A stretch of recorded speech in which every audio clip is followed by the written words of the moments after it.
محمد عربی صلی اللہ علیہ وآلہ وسلم کو اللہ تعالیٰ نے تمام جہان جن و انس کے لیے تا قیامت نبی بنا دیا، جیسے کہ محمد عربی صلی اللہ علیہ وآلہ وسلم تا قیامت تک کے لیے سب کے لیے نبی ہیں۔ اور یہاں پر بات کی گئی ہے کہ اللہ تعالیٰ نے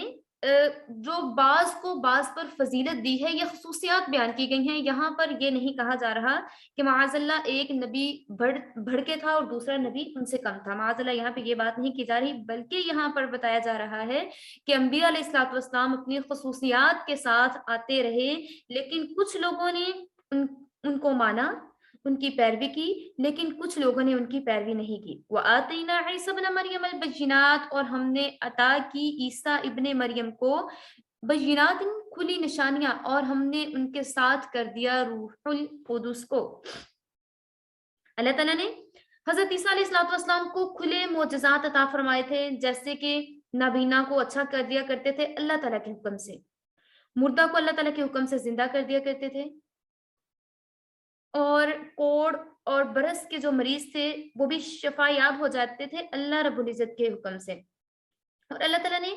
انہیں خاص یہ بھی ایک فضیلت عطا فرمائی تھی کہ ہر ٹائم ان کے ساتھ روح القدس یعنی جبرائیل علیہ الصلوۃ والسلام ان کے ساتھ ہوا کرتے تھے، جو کہ حضرت عیسیٰ علیہ الصلوۃ والسلام کی حفاظت فرمایا کرتے تھے۔ اور اسی طرح سے تمام انبیاء و مرسلین نے اللہ تعالیٰ کے حکم سے دنیا میں ہدایت کی روشنی کو پھیلایا،